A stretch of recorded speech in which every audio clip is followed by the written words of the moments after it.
You're listening to Discography Discussion, episode 241, Nile. Hosted by Dan Terry. And John just started crying, screaming, "No, I am the walrus." And Joseph Wren. I sat through the whole thing, and it just got worse and worse and less funny as it went on, because it tried so hard to convince me that it was real, even though the guy doing the voice wasn't really George Harrison. Presented by discussmetal.com.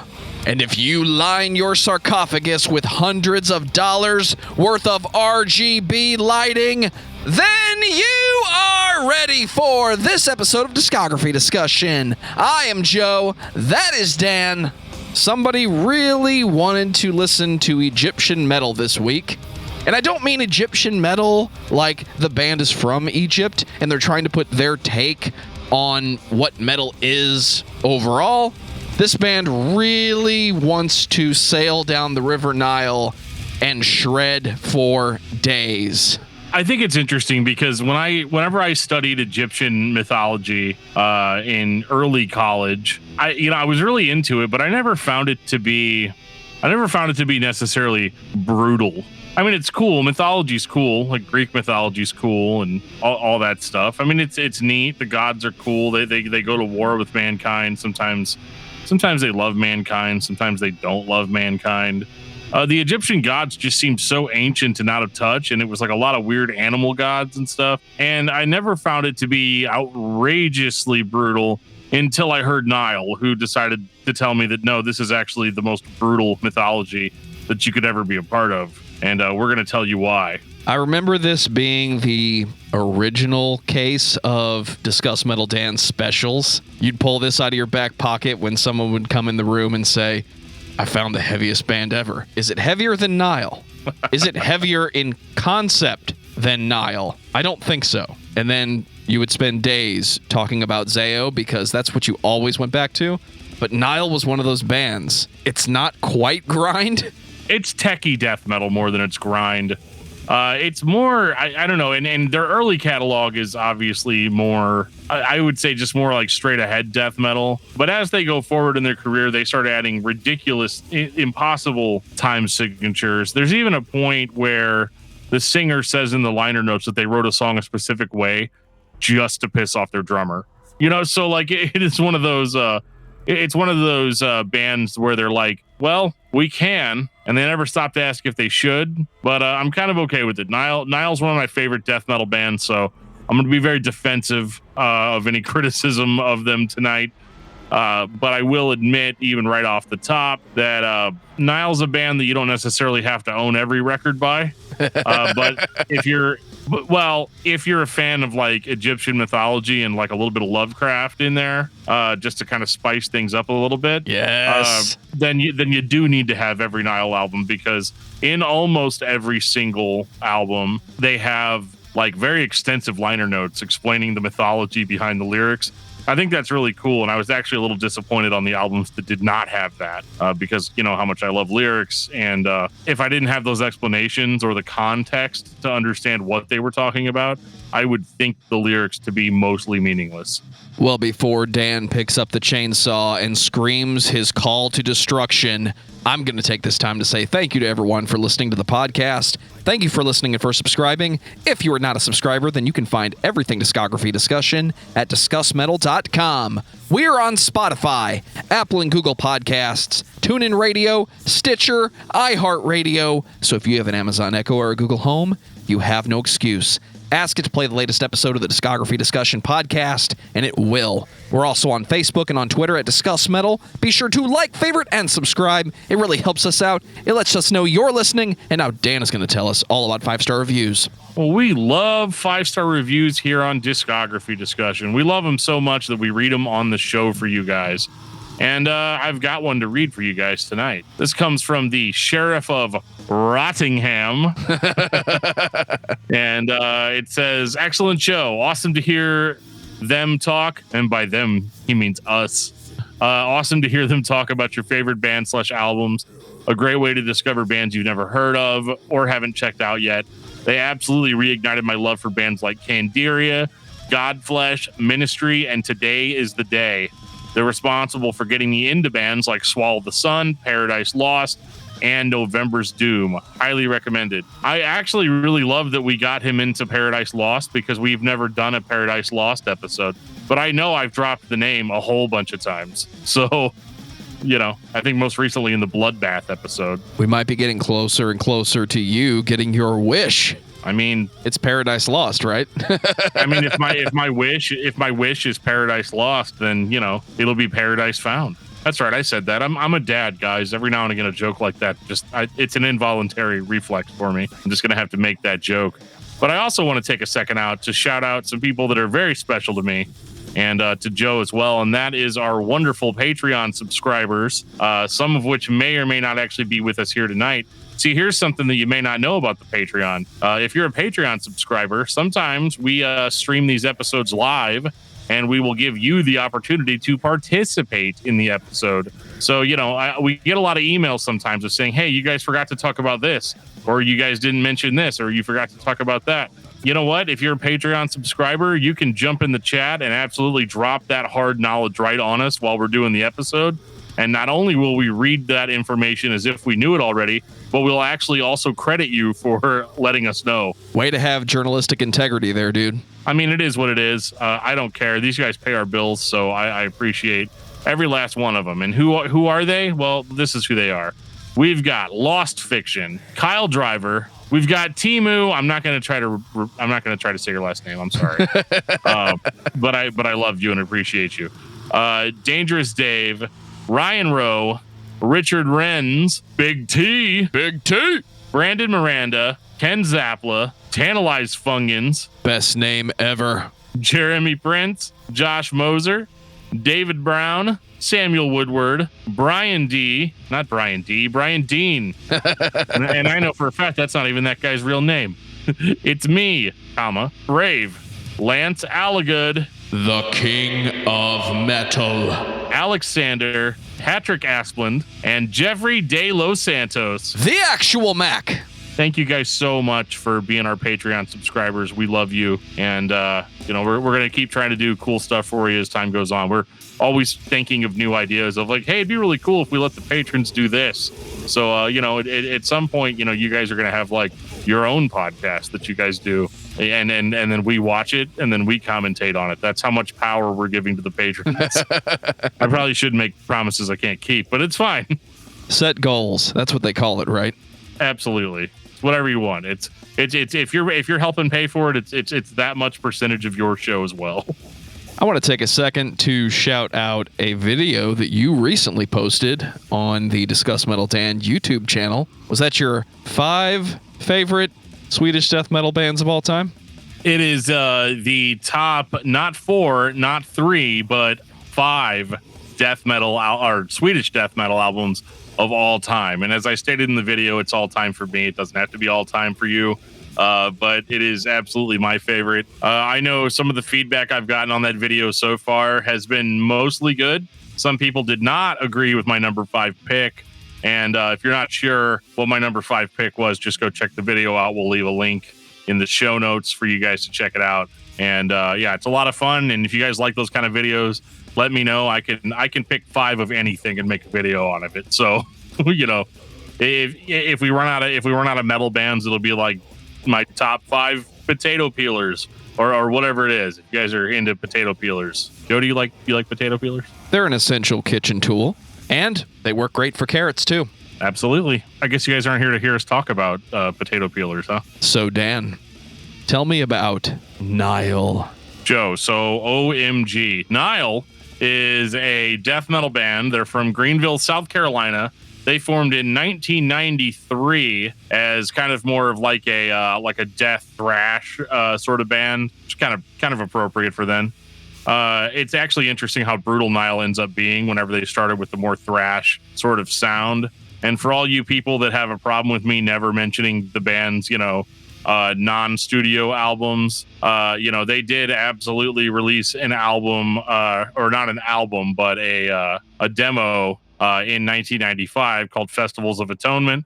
And that thing is some pretty sweet death thrash. But we're not going to get into that right now. So what sets Nile apart, right? There's a lot of death metal bands in the early 90s. How's Nile going to show up on the scene and do something different than what everybody else is doing? First, Well, you have to write all of your songs about ancient Egypt. not all of them, just most of them. Most of them? Most of them. So this isn't a 100%, you have to be a history major to fully appreciate what they're throwing down. Okay, yeah, you do have to be that. Okay, let me I'm be confused. clear. Is this or is this not another Alathian situation?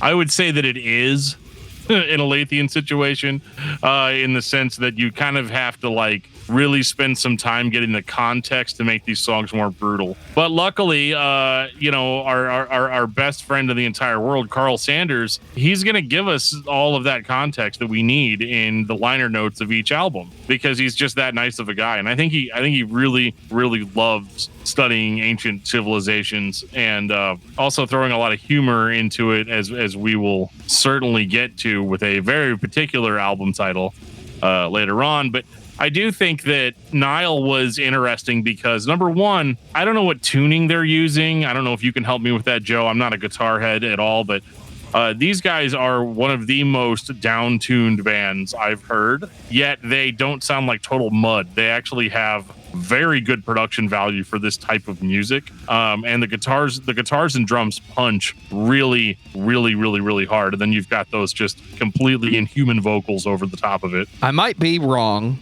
but just listening to the records overall, I never got that distinctive, sloppy, down-tuned feeling that says, this is 8 strings that are just being hit for the sake of making noise. Maybe this band is the stereotype, and they're playing 7 strings, 8 strings, and the answer to your question is they're not really tuned down that far.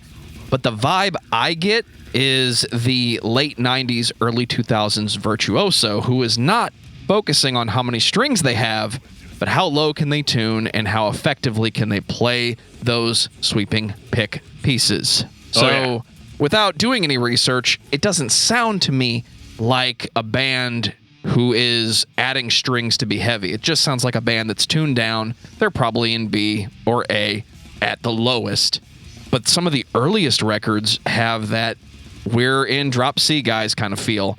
And I think that's okay because you mentioned the punch. The records have attention to detail, attention to atmosphere and soundscape. It doesn't sound like it was produced in-house. It sounds like they paid someone to make it sound as good as it possibly can. The only downside at times is those death metal vocals. That growl sometimes sounds like it came from the late 80s, like there's no effort put into it, but it's there for its purpose. We've talked about death metal a lot on this show. Sometimes you just got to do the damn thing. When it comes to death metal, the damn thing is, and that's perfectly fine. This band pulls it off better than most because the music is interesting. Overall, it doesn't go in that we're so progressive it's not interesting place, and you know what I mean. Sometimes adding notes is not a better song. Yeah, I agree. Well, I guess let's get into it, man. Let's start with that first record. 1998, Amongst the Catacombs of Nephren Ka. Oh yeah, and what's funny about that is actually an H.P. Lovecraft quote, which is from his story The Outsider, where he says he's going to remain an outsider and he's going to live amongst the tombs of Nephren Ka. But it sounds a little bit Egyptian, so maybe it has a little bit of an origin there. I don't know. I didn't read all 78 pages that he wrote about each song, but man, this thing just absolutely crushes. Because one thing Nile likes to do is they like to do that whole like atmospheric intro thing, where they're setting a mood for the album. This is one of the rare exceptions where smashing of the Antu track 1 off of the first album. It is really, really heavy, and it's just blast, just right in the face. And this is interesting because I've always thought of Nile as being like a super technical band. And so to go back and listen to this record, and whenever I say that this record is not technical, I mean it is being played at a level that I will never be able to achieve. even if I started playing guitar tomorrow and tried to figure it out. But what I mean is this is just a more straight ahead, kind of more brutal death metal sort of affair. They'll lock into this ridiculously heavy groove and just grind it out. Or they'll, and they'll pick up the pace. They'll go into like a Cat Strangler. Cat Stranglers abide on this album. They are everywhere, and I love it. I love the way the drums sound. I love the way Carl's voice sounds. It is just absolute, just what you want when you're looking for an ultra brutal band. But what I like about it too is that it still has kind of that 90s production. I know most of the classic death metal bands came from the early 90s. And you've got this in 98. This sounds modern enough for 98, but it still has that classic death metal production value. Just scoop out the mids, crank the bass, and you sound like your favorite technical death metal band from the mid to late 90s. It absolutely does have that 90s vibe, but I'm hearing pieces of music, riffs, melody lines. I'm hearing what I don't normally hear. I'm not hearing time changes for the sake of doing it. I wouldn't call this mathcore, but it does sound like they sat down and said, we need 6 notes here, 7 notes here, 5 notes here, and that was done on purpose. So for better or for worse, it goes together. And it's interesting to listen to. You're going to be able to throw down in the pit if you go to this show. So it sounds like death metal to me. What else you got? I've got, whenever you get to track 3, you get Kurduru Maklu, which is where they start kind of incorporating that like atmospheric, like, hey, in case you guys couldn't tell by the album title and then the artwork and the giant history book that came with the record. I'm actually not sure if this one had that or not, but I could get up and get the CD, but it's all the way over there.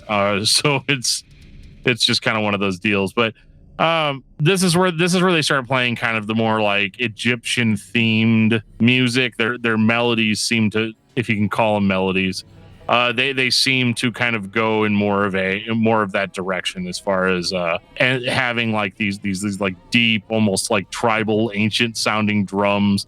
And the vocals are just kind of like shouted like they're like some sort of evil, I don't want to say satanic. I like using the word satanic when I talk about death metal, but we're not even talking about that religion. We're talking about something totally different. And I don't know, they're very atmospheric. They sound very Egyptian, for lack of a better term. And I'm sure whatever my perception of what Egyptian sounds like is some sort of generic version. But it sounds great with the use of keyboards and the drums and everything. It's really cool. They put a lot of thought into this, even on the first record, of keeping the theme consistent throughout. So when you really break it down to brass tacks, you have a super heavy, proficient death metal band that has these cool like Egyptian sounding atmospheric pieces thrown in. It's a nice package. It goes down really, really well. 2000 Black Seeds of Vengeance. Yeah, I'm trying to start a garden, and I want to like plant some stuff in there, and I feel like I want plants that are very noticeable. Oh well, bro, have you tried throwing some Black Seeds of Vengeance in there? I think that'll really make your garden grow. So this is probably my least favorite album by Nile, and I don't have a really great reason for saying that, because I mean, cosmetically it's the same album as the last one. What you have is a very technically proficient death metal band with an Egyptian theme to the lyrics, with kind of some atmospheric pieces with keyboards and stuff thrown in there for good measure. It follows a lot of the same ideas as the first album. I actually think that the production isn't as strong on this one as it was on the last, but I think overall it's a good record. It's just kind of more of the same. It's more technical, I think, than Amongst the Catacombs, but it's not quite as enjoyable or catchy for me to listen to, I guess. You can describe this kind of music as catchy. One thing I want to clarify early, just to drive this point home. The sound of Egyptian music that we associate with music in games is typically the Dorian scale or the Dorian mode. So if you apply that to your tonic, which is the root, which for you, Dan, is if you tune down to drop D, that's your root. Got it. Once you apply that mindset of I'm not going to approach the song or the guitar or the instrumentation the normal way Western music would be, you're putting yourself in a box that not everyone else is going after. And I think that's more prevalent in other progressive or other techie death metal or metal in general bands. But this band focuses a lot on that Dorian sound. And I think that's something to bring up because not a lot of progressive bands do that. And I don't think this band is progressive. They very much are technical, and that's above and beyond what other bands were doing. Because in 2000, this sounds good. I mentioned Alathian earlier. I was joking because I kind of hold this band in the same place as that band. It's well thought out, it's well rehearsed, it's well executed. And I think that's important for your death metal to sound good. Because if you just throw a bunch of trash at the wall, it's going to sound like trash thrown at the wall. This sounds like technical death metal. It's really fucking good. I definitely agree with you. And I do have to make a special shout out to a specific song. And that would be track number 6. It is called Masturbating the War God, which I think is maybe the greatest song title of a death metal song I've ever heard.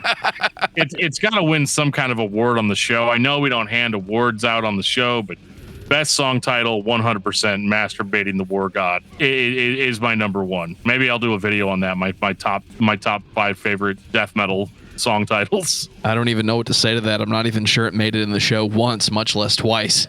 Oh, don't worry. It's going to get worse before it gets any better when we get to Ithy Phallic. Are you ready for In Their Darkest Shrines? In Their Darkened Shrines. 2002. This album. It's about to get epic in here. It's about to get symphonic in here. Just a little bit.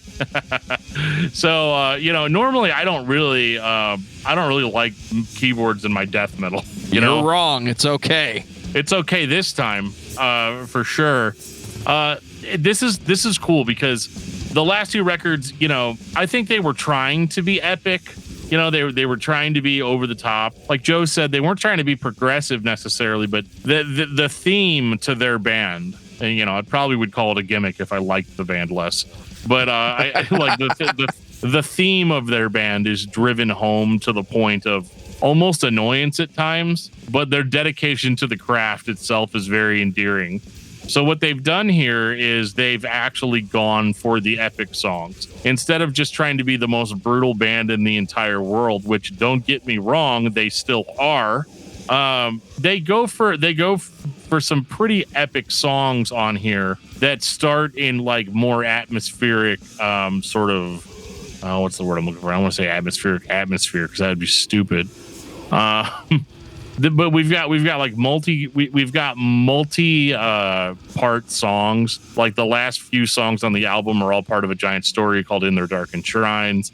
And then you've got the masterpiece Unas, Slayer of the Gods in the middle of it, which is just a absolutely epic, in-your-face sort of song. And like the keyboards add an incredible lot to the overall sound of this album, because you've got the same Nile that you've had on the last 2 records, but their songcraft is vastly improved from what we've had before. They're actually trying to create the soundtrack to some very brutal ancient Egyptian storyline. It's like this band took your advice literally. In order to have tension, there has to be the lack of tension. So if you're going to be brutal and intense and techie with your death metal, you need to be the opposite of that to allow the record to breathe, to allow the story to breathe. You got to build up and then fall down and then build up and then fall down. We've talked about a lot of bands recently that do the opposite of that. They go 100% start to finish. And you know what? That gimmick is okay sometimes.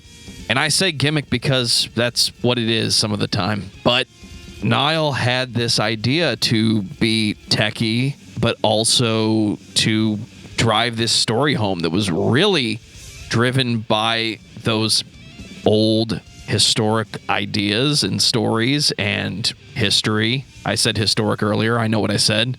So now you have a band who is not only being extremely technical, but they're also being more atmospheric. They're allowing the record to build and fade away. And we're only 3 in. just gonna sit here and rub my vinyl copy of In Their Darkened Shrines. Yeah, this was my favorite Nile album for a long time, for good reason, because it's the absolute like ultimate. I feel like it's the ultimate expression of what they set out to do on that first record. You know, like this is the level of epic that we're trying to achieve here, and they did really they did so well with this. And I don't want to say they peaked on album 3 because they absolutely didn't, but this is almost where the Nile that we know today was kind of born. They haven't, and what I like about it too is a lot of the times when bands add symphonic elements to their sound, the band, like, you lose something in the brutality department. And thankfully, Nile couldn't be less concerned about that. They are absolutely as brutal as they have ever been. They're more technical than they've ever been. And they're able to create a record that tells awesome, epic stories without being a prog band. 2005, Annihilation of the Wicked. Oh my God. Okay. Annihilation of the Wicked is probably my favorite Nile album. Yeah, you'll love how I said the last one was my favorite for a long time, you know, until the new one came out. That's exactly the type of fandom that bands want, you know, every time. Annihilation of the Wicked is faster, it's more brutal, it's less keyboardy, less epic than In Their Darkened Shrines, but this is where the band eschews the epic feel for a almost ridiculous level of technicality. This is where they really shine. Cast Down the Heretic. I know it's not the opener. There's Dusk Falls on the Temple of the Serpent Head or something. But I just made that up. But anyway, they do the kind of atmospheric intro. But whenever they kick into Cast Down the Heretic, that is an absolutely just whatever's near you is about to get broken sort of intro song. The drumming on this record is leaps and bounds above and beyond what they've done before. The drumming especially is killer. The trend of what is a Nile record. The album usually begins with something old sounding, some ancient stringed instrument that's playing a melody that gets you in that mindset. You've had this mindset before. I always like to point to Stargate as the definitive You're in Egypt Now movie, because as soon as they go through that giant circle in the wall, you're in ancient Egypt. It's kind of the plot of the movie, right? Everything you see, everything you hear, it kind of points in that direction. And Nile does that too at the start of every record. They very subtly remind you that you're listening to Nile. Then they get brutal as hell and remind you that you're listening to Nile. Yeah, I mean, if you're not already dead after Cast Down the Heretic, you were never alive to begin with. And then Sacrifice unto Sebek after that is just... It starts off with this like slow, almost groove, and it just kind of plays with you until it goes right for the throat. My other favorite song on this record is Lashed to the Slave Stick, because number one, that's probably the number 2 best song title for a death metal song. But this is like almost as close to Nile actually being melodic, you know.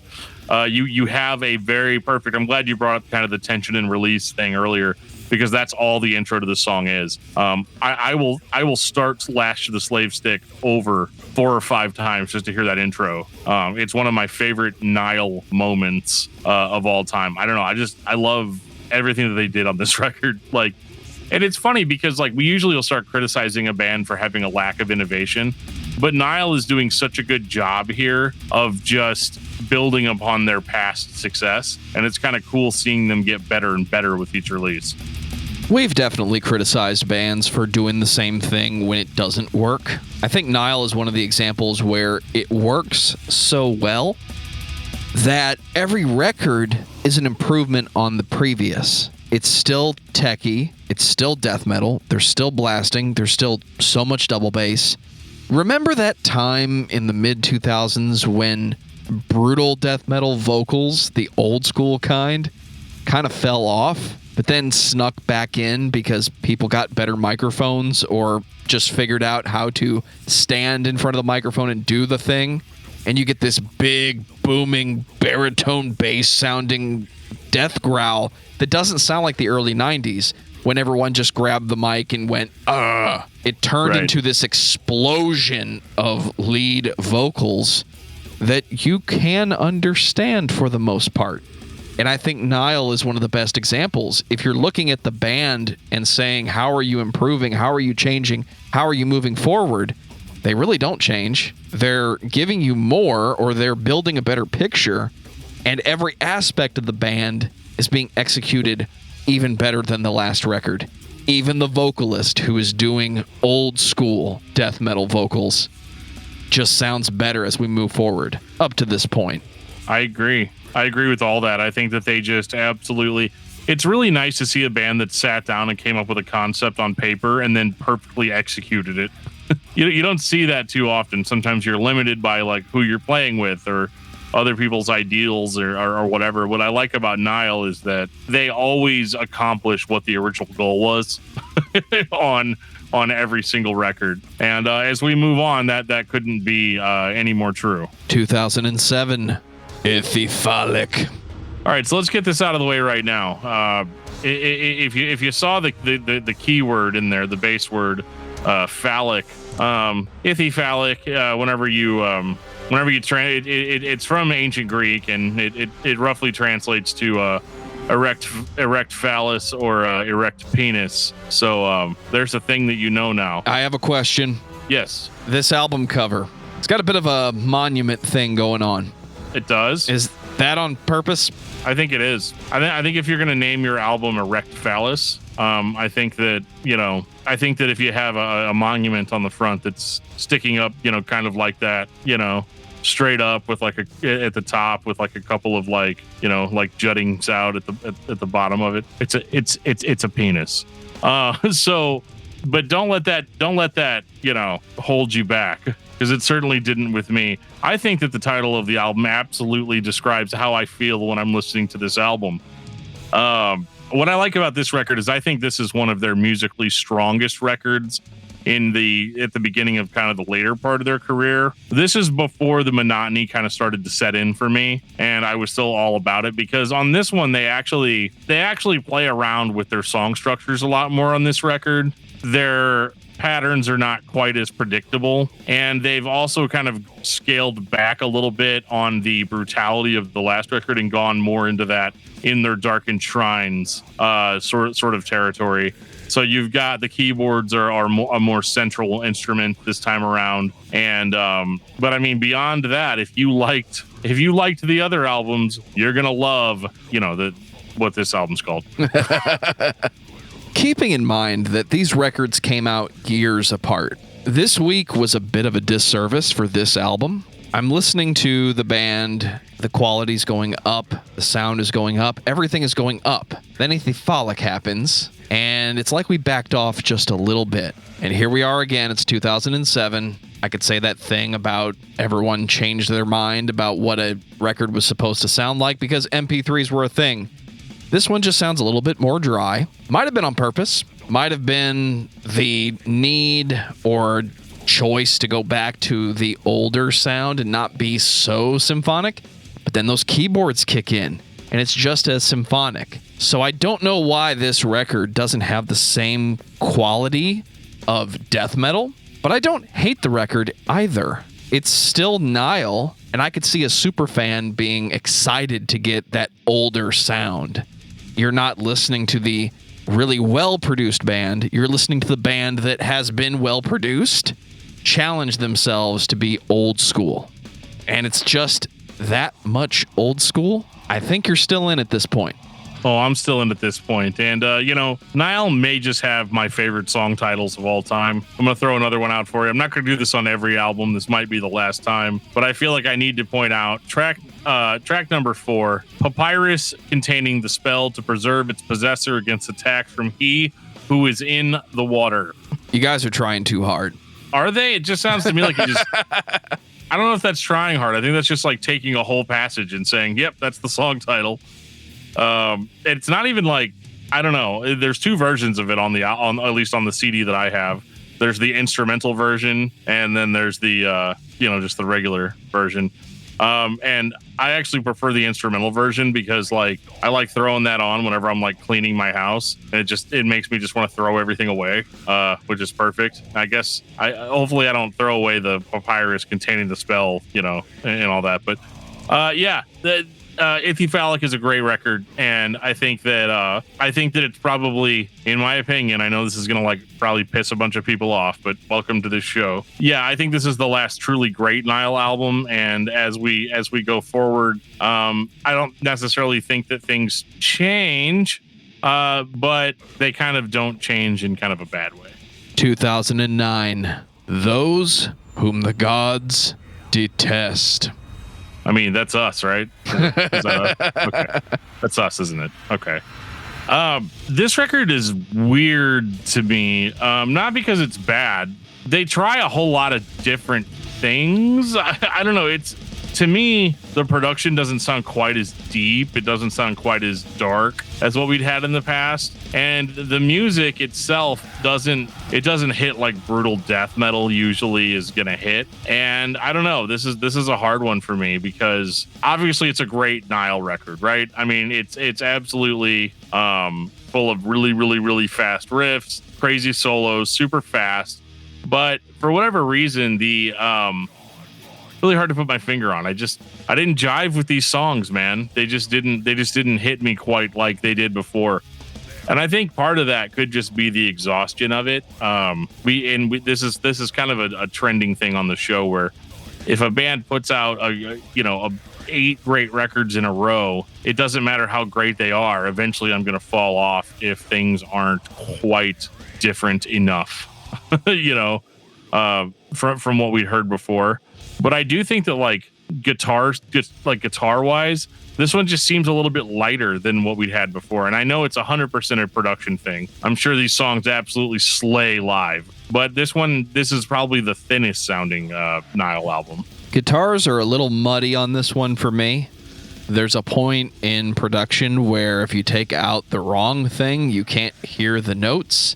I think my favorite example of that is always going to be the Mudvayne DVD where they're recording Not Falling and producers trying to get him to overdub because you just can't hear those octaves, but it's the tone, dude. It's when you're all bass and no mids, you just can't hear the notes. And this is kind of the opposite where they've mixed out the highs and the lows, the super highs and the super lows, which you typically will do, but it just kind of sounds muddy to me. It flows together and probably is brutal if you're hearing it live.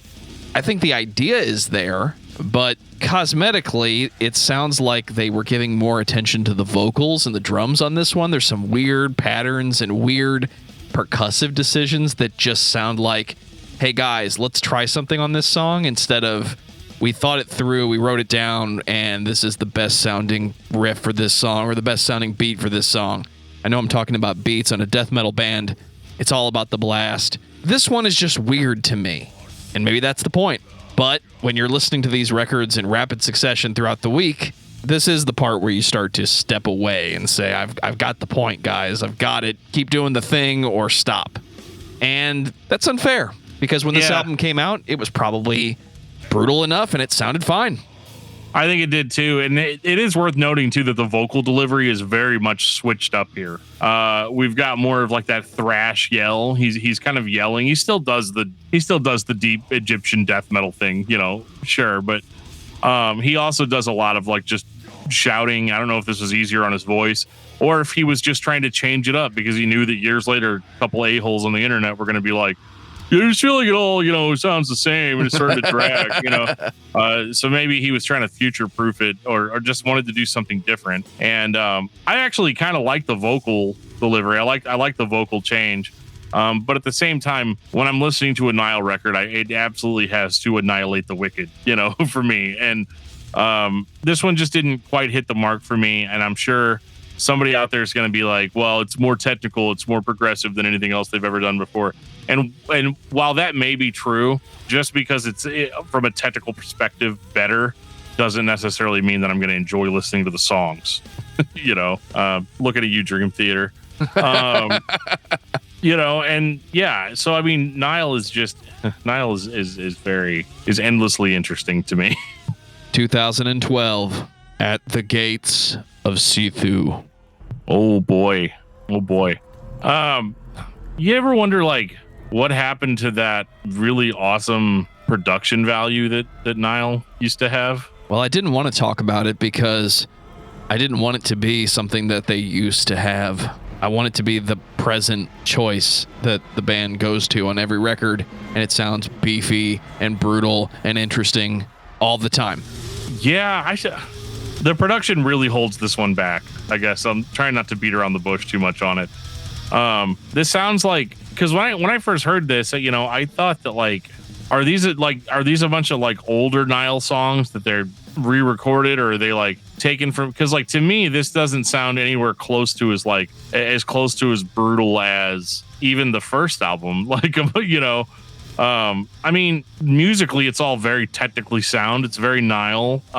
It's just different. The vocals are in that kind of like raspier yell or whatever that he was doing, and I don't know. I'm starting to wonder if maybe the brutal death metal vocals had just done a lot to his voice, and he wanted to just kind of scale that back. That's purely speculation on my part. I have no real way of knowing the truth. But like, whereas I like the riffs on this album, I think there's a lot of thrash on this, mixed in with the brutal death. And I think that's usually a good thing. I don't think it hurts the record. Again, I don't think any of these later Nile albums are bad. It's just that like the first 4 or 5, you just kind of get used to. You expect Nile to sound a certain way, and whenever you don't hear them kind of living up to that potential, it takes away from it, Whereas you go first 3 or 4 records, and I'm like, this is the heaviest band on the planet. Oh my god. And then you get to these records and you're like, I wonder why they decided to scale back. And it could have just been, I know not everybody's into like just being beat over the head constantly. I mean, I am. That's why I'm so dumb. But like, I think that, I don't know. Again, this one just didn't hit for me. I think it's a perfectly fine album. I didn't hate listening to it. But yeah, I don't know, man. It just didn't feel as distinctly Nile or distinctly Egyptian, and I don't know, it bothered me. I didn't love it. Anytime I'm listening to technical death metal, the drums are usually the dead giveaway. Either this band programmed the shit out of this, or they did the traditional death metal thing where they triggered the kick and let the guy do what he's here to do. I never listen to Nile and hear overly produced drums. They're very classic. It's very laid back, very flat at times. And that's okay. Some of the best examples of that are Opeth. The band never really pulled the drummer out of the pocket and said, we're going to make you into this big, booming drum sound that comes from the 80s. You're not going to be Mike Portnoy. You're just going to be the fucking blast. And that's what they're here to do. All the atmosphere is in the music and the presentation and the breaks from the brutality. So when I'm listening to this, I'm hearing a legitimately good band who can fucking play. But I'm with you. On this point in the discography, it's just a little much. And these records aren't meant to be heard all in succession, I think.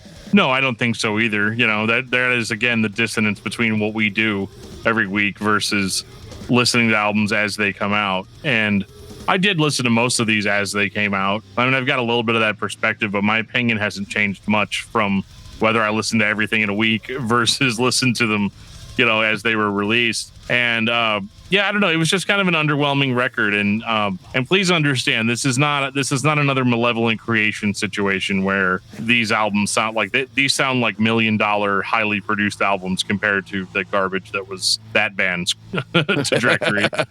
But yeah, I don't know. I think that overall it's fine. It's a perfectly fine Nile record. It's just not really pushing the envelope. And the last 2 records have seemed a little kind of samey to me. 2015.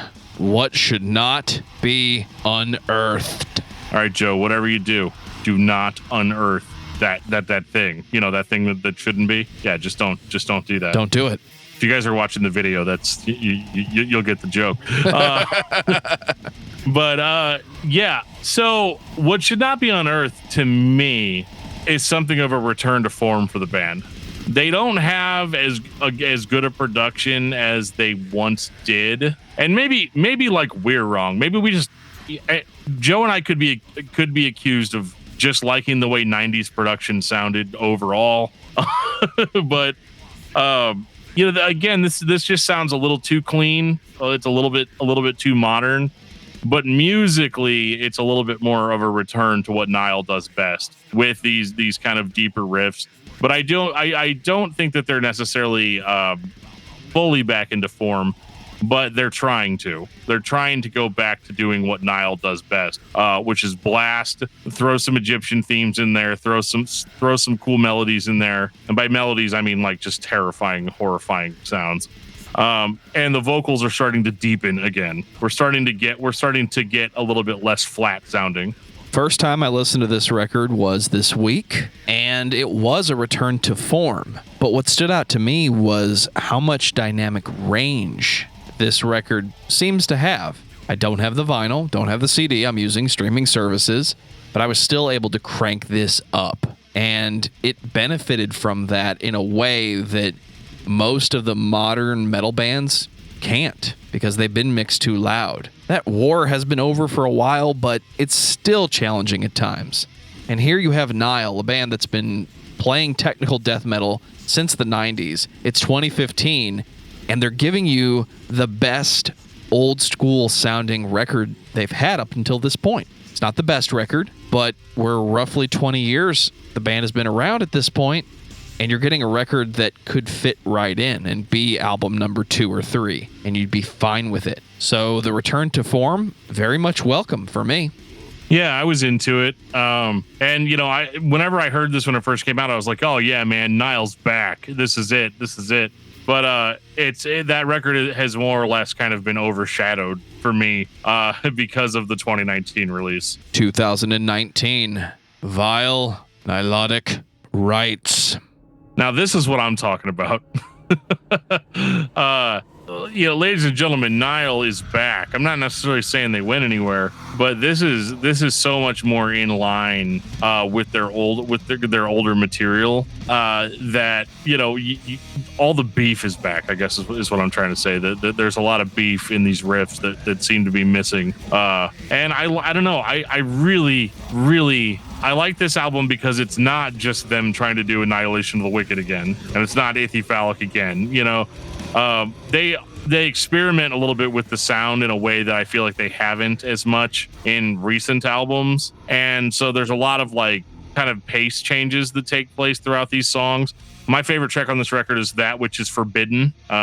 It's like just got this like really slow, brutal like groove to it, and just overall, like I think the drums sound good. I think what you said about the last record, Joe, about it having dynamic range, this one has that in spades, but it just absolutely makes my speakers shake whenever I blast it. I think this, whenever I bought this when it came out, I think I bought it in 2020, actually early 2020, but it was absolutely a return to form for me and made me feel really like I had to compromise nothing in liking Nile. This is not as heavy as I think maybe, well, I would say it's not as heavy, 'cause it's pretty heavy, but it's Nile, right? Like, but I don't think it necessarily hits the same level of energy and brutality as their early material. But I'm kind of okay with it because they throw in some absolutely stellar kind of atmospheric pieces, like Thus Saith the Parasites of the Mind is a really good one. I feel like they're accomplishing their goal again of having that epic sort of Egyptian-themed death metal sound. And it's more apparent, it's up front this time around. And it's more classic Nile than we've had in a little while. I have to pick on this record for one thing and one thing only. If you say drums, I'm out. Whenever they put this record together, they very clearly understood that the sample they were choosing for that gong on the first track is the exact same sample that Metallica used for Whom the Bell Tolls. I mean, fair enough. It is a blatant copy, and I know it's just a sound that exists in a library somewhere. You probably didn't even have to pay for it. My point is, just pick another sound, guys. Don't try to trick me into thinking that I'm listening to death metal Metallica. I don't think they were trying to do that. I'm just picking on them for the sake of it. If Josh was here, he'd be very upset that they stole that because, you know, it belongs to Metallica now, right? I don't think they stole it. $1 I don't at think a time. Metallica gets to copyright a bell ringing. I'm just saying. This is absolutely the best sounding record of the last 10 years.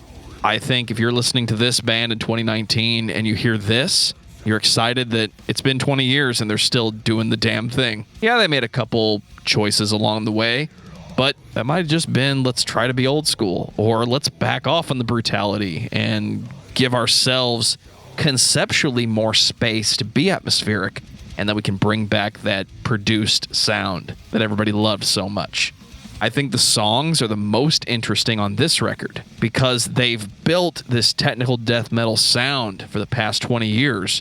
So you're hearing the best version of what that is to Nile. I think that's fair.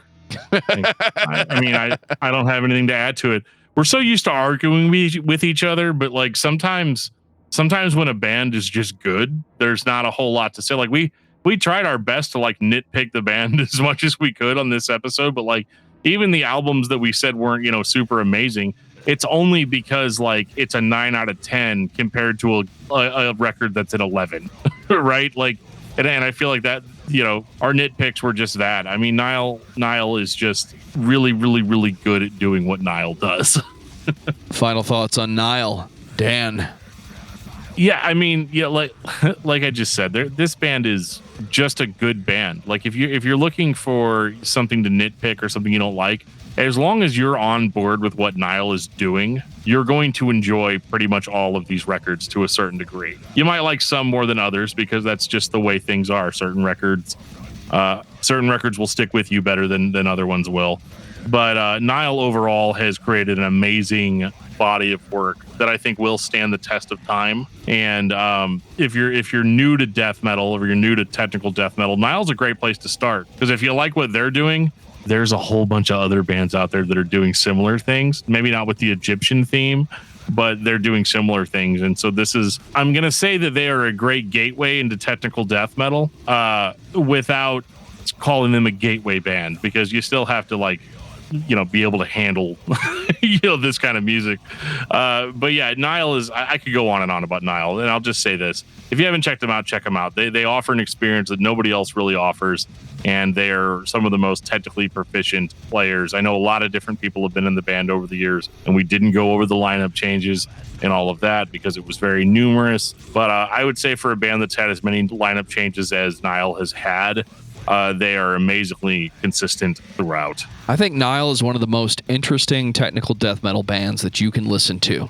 I think there is a group of fans, try as they might, they can't get what Alathian is putting down. If you are that fan, Nile might be the band to get you past that hurdle so you can fully enjoy and appreciate mathematical decisions in non-math core music. This band is straight technical death metal, late 90s through the late 2010s. We're still going. We're still being technical. We are still being brutal. We made all the decisions along the way.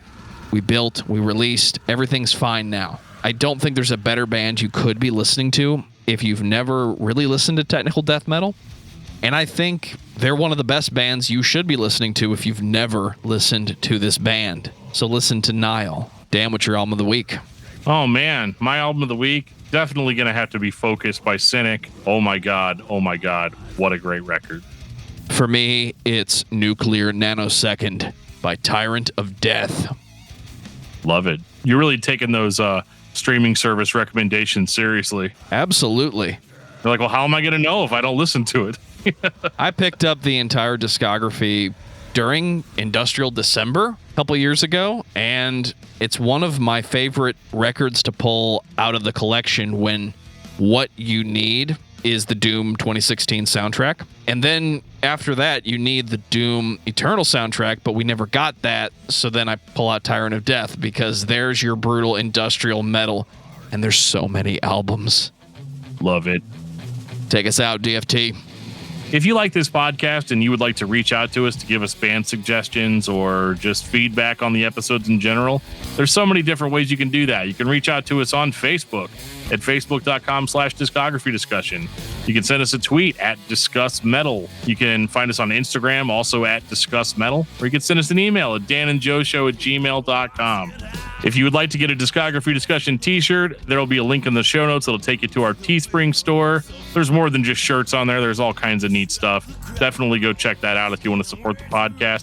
And speaking of supporting the podcast, make sure you guys check out our Patreon if you're feeling so inclined. What we're doing actually tonight with this episode is we're streaming it to our Patreon subscribers in a secret room that only they can access. And if you want to access that secret room, kind of like in a pyramid, you can do that if you sign up for our Patreon. So check that out, patreon.com/discussmetal. We have the sweetest of perks. And on that note, this has been episode 241 of Discography Discussion. Thank you for listening. You can like us on Facebook and follow us on Twitter at discussmetal. Subscribe to our podcast everywhere you listen to podcasts, including Google Play, Apple Podcasts, and Stitcher. Visit discussmetal.com for all things discography discussion, and please send questions and comments to danandjoeshow@gmail.com. If you are not a patron, you can become one at patreon.com/discussmetal. We have some sweet perks. Hey, Joe, can I have some money? $1 a month gets you into that exclusive album review feed.